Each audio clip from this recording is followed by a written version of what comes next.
Bitcoin hoodie guy coming back with another Kaspa video. Today's going to be an exciting one. Could you go ahead and Mike Tyson that like and subscribe button? Thank you. And don't bite any ears off. Well, you can see the hash rate is looking beautiful. You can see that did get up to, and sometimes this doesn't show the max hash rate, but what was that, like 470, 475, currently 454. The network is getting more secure and secure. It's like a hockey stick going up there, right there at the end. So when I started covering Kaspa, is 50 petahashes. Now it's all the way up to 454 petahashes. Price just under 18 cents. But the meat and potatoes of today is the Kaspa Industrial Initiative. There's a lot to unpack here, so I'm not going to unpack it all. I have the link of this in the description. But before we dive into that, to see if Casplex has any updates, no updates on KRC20. So let's go over here. And so with Casplex Industrial Initiative, transforming Caspa's groundbreaking block DAG technology and enhancing innovative efficiency and sustainability across finance, supply chain, energy, and public sectors. You can click on the About Us. You can see the folks here, Paul Von Son, after being active CEO of DII Desert Energy. It shows his work history. Vera Graplova, and then she is the Secretary General, and then some more people, some board members there. Some of these names I'm not even trying to pronounce because I'll just butcher them. Charles Bourne, that's an easy one. That's like Jason Bourne. I'll take that name. And so that's showing some of the team members there. And there's a lot here to unpack, so we're not going to cover it all here, but just a little bit. Cross-border payments. So, and then we'll just take a look at this real quick, and then we'll jump over and see what Shai said, the 5 reasons why he's bullish on it. Some of the things that they want to tackle with this Kaspa industrial initiative is cross-border payments, real-world tokenizations, decentralized finance, stable coins, microfinance and remittances, supply chain, blockchain-based tracking, smart contracts, Internet of Things, industrial digital twins, energy, trading platforms, smart grids, green finance, public sector, digital identity, transparent public records, voting systems. So a lot of stuff that other blockchains or certain projects are tackling. That's what this is. And, you got the KEF, which is different. And, KRC20 is really the big first thing that's coming out of that. So let's see what Shai said real quick. We don't have to dive into everything, but just here's 5 reasons why I'm so excited. Kaspa needs to develop a new avenue. So far, the outreach have been in the crypto space, retail, and mining industry. So initiative that'll draw industry moguls from outside of crypto is the number 1 reason why he's bullish. True and genuinely requires competitiveness. He sees a little bit of competitiveness between the KEF and the Kaspa Eco Foundation and the Kaspa Industrial Foundation. Took a commendable plunge, first movers, but they agree with me that the reality where only one foundation is promoting development is unhealthy. So now you have 2 different foundations kind of going in 2 different directions, 2 different teams. So that's so competitiveness now. And then 3, people driving the Kaspa Industrial Initiative are not crypto folks trying to penetrate. They're trying to penetrate other industries. They're industrialists trying to adopt crypto. 4, and like if you read the bios of these guys, I mean, come on, every involved individual and the fact that they're such caliber believe in Kaspa enough to publicly tie it to the reputation is huge. 5, the speed and thoroughness in which things are done. When Rory O'Neill first introduced himself to me in Dublin 49 days ago, the idea of forming a Kaspa-centric initiative was just a fleeting thought. In the short time since he and his peers managed to create an entire organization with cohort vision, securing funding, resources, recruiting a team, and a board packed with talent, connections, and experience, and so on. These guys mean business. And as usual, I'm reminding everyone that I'm unaffiliated. I have no position or authority with the KIA. So let me know what you think. Are you bullish? Let's see. Hey Leroy, thanks for tuning in. How's it going? All Might 19 seems to be a good team. Yeah, this is all very bullish. Yep, and I think it's stuff that takes time to unfold, just like KRC's coming back online. These are things that what blockchain or how it goes is going to be, is going to be a real thing that's getting put on the blockchain. And when you have a proof of work, that's getting more and more secure, and people are looking to put it on a proof of work. And so I think we're set up good. And you can go dive in here. Maybe you've already seen this. Probably most people have already dove in here. Paul Van Son, the chairman, more than 40 years of supervisor boards.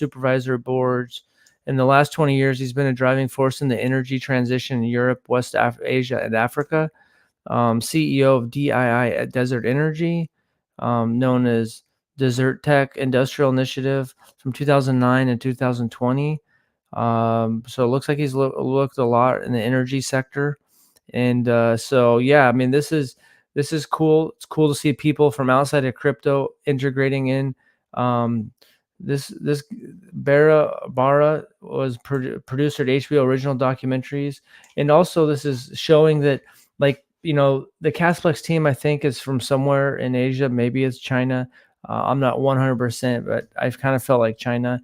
Um, you can see this team is from all over. Paul Von Son, Vera Greplova, Rory O'Neill sounds like he might be from Ireland. I don't know.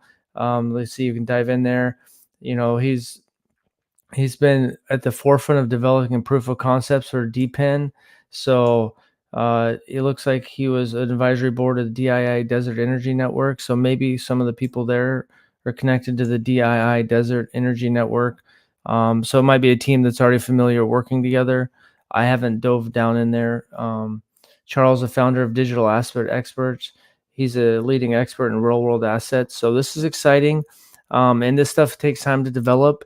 And in the next year and a half in this bull run, what's going to be coming out, who knows? And that's why you just got to stay tuned to this stuff. It takes time to get this stuff built out, but it looks like a solid team, and everything like that is good. Okay, Kapil, thanks. So it looks like the Casplex teams from Hong Kong. Thanks. I thought they were from somewhere Hong Kong or China. So I guess technically Hong Kong is China now, kind of. But yeah, so they'll come out with it. Panda. The hardest thing will be to hold past $1. Do you think 850,000 Caspa is a good bag? JCAS, I think that's an above average bag there. I think that it will hold you well. That's why I like to throw this stuff out there. These spreadsheets. I know that some people kind of like them, and it's not something that this is exactly what's going to happen. But if you think that Bitcoin's going to have a 40% market dominance when altcoin seasons is getting ripping and roaring, and you say you can throw your price of Bitcoin around, get an overall market cap of the crypto 9.8 trillion, Bitcoin's 197,000, and then you can play around figuring out where Casa's market dominance is. But yeah, depending on where you live, JCAS, that could be life changing money. I do think that, yeah, that's a great bag, Steve. I agree there. But you can get a plan together. It takes a little bit of less emotional, and yeah, like that's and depending when you bought in, if you bought in, under a penny, then you're going to be in pretty fat profit. That's why, I don't think it's good to really sell, like when you buy in, you dollar cost average in, dollar cost average out. So, say it gets to $1, you can just sell a little tiny portion of your bag, maybe get some of your money back, then it goes up. And, that's the tricky part, is that's where, like, those Mount Gox creditors, how many of those people that didn't sell their claim would have sold Bitcoin by now, and now they're going into a bull run. And so if maybe they bought their Bitcoin for $750, and then they would have probably sold off maybe at 20,000 back in the 2018 bull top. Now they still have their Bitcoin. They might not sell till next year, or maybe they'll hold it even longer. But yeah, trying to come up with a plan and selling, for me, I think selling off in like increments of 5 or 10%, trying to come up with a plan that makes you less emotional. But yeah, I mean, if it got to $5 this time, it might be hard to hold your entire bag until then, but you don't necessarily have to. And, maybe at $1, you sell 5% or whatever it is, you can come up with your own plan. And, also I think with kind of stuff like this, with the KIA, you don't know, like something, smart contracts, there's a good chance the smart contracts don't come out this bull run. So also trying to figure out what you think the future might be, with this stuff that's going on in the ecosystem, where the hash rate, the network security is going. Also trying to figure out what bag you want to hold long term. So for me, I'm going to sell quite a bit, maybe the majority next year. Depends on some of my other plays and how they do. But I'm also trying to formulate what my long term plan is and keeping a bag of Kaspa. Fairy. Yep, I'm trying to collect more Caspa to have over my 77K. So that's pretty solid bags, guys. It keeps getting more expensive. I mean, I know we've kind of stalled out, and what are we down like, oh, 9% from our all-time highs. But when you go and check out the bags, to get into that JCAS's bag, you're looking, maybe we hit over 400,000. Yeah, we're getting close to 400,000 addresses, but what was that, 850,000 bag? I mean, that's the high dolphin area. And probably most dolphins are more down at the 100,000 range. You'd have to go through and look at all the wallets, but there's there might only be 4 or 5,000 people that have larger wallets than you, JCast. So that's a big bag, and now just even to become a dolphin is almost $20,000, and to become a shark's what, $200,000. So almost, $180,000. So, a year ago, these ranges were these big high ranges are doable for the average guy. Now this stuff is getting more difficult, and probably, at some point, I think we're going to get ripping and roaring, and, Caspa can kind of do its own thing.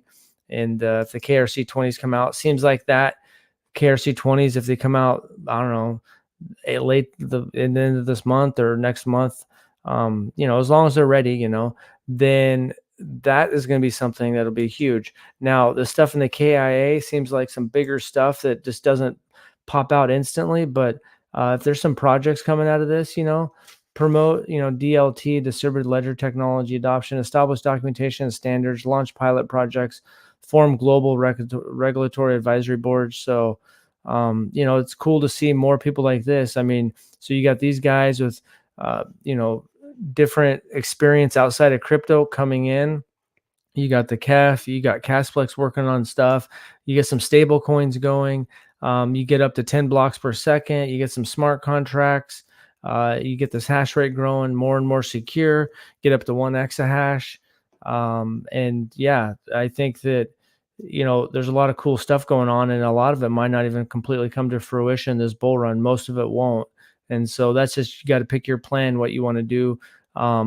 But yeah, it's exciting times. And too, like Marathon Digital, mining it. Plus, I think you might see a few more Bitcoin maxis, maybe just putting a little portion of their bag into Caspa just to diversify.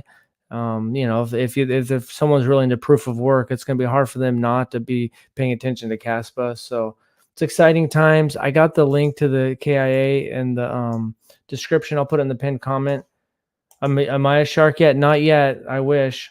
That's a little bit of strive to become a dolphin. Yep, that's a good territory. So I'm in the dolphin area. Not a shark yet, but who knows how this bull run's going to go. And who knows? I got a couple other plays. If I make some good money on that, I might be looking to buy back in the bear market. I do think that, and who knows? Some people think because of the Bitcoin ETFs, we might not really might be more of a super cycle. We don't know. All you can do is do the best information you have at the time. And we're all trying to be a little bit of the prediction of the future. Anytime you're buying something, hoping to sell it for the future, or, if that's going to become something that you just don't even worry about fiat, you're just using Caspa or Bitcoin, and that's what everything's priced in. So that's all I got for today. Exciting. There's the website there. You can dive into more of the information for yourself. And it's just one more notch in the belt for Caspa. And we're still kind of in that sideways action where we haven't got that huge explosion, which can be a good time to pick up a little bit more. I think it's going to be good. That's my personal opinion, not financial advice. And yep, stay tuned. Kapil, you're a dolphin too. Nice. That's a good area to be in. I think there's a lot of us dolphins in there. 105 coins is still buying anytime I can. So Sean's a dolphin there too. So, all right, fellas and ladies and gentlemen. Steve, thank you for tuning in. That's all we got for today. Bullish times. Stay bullish. Thanks for watching and have a good day.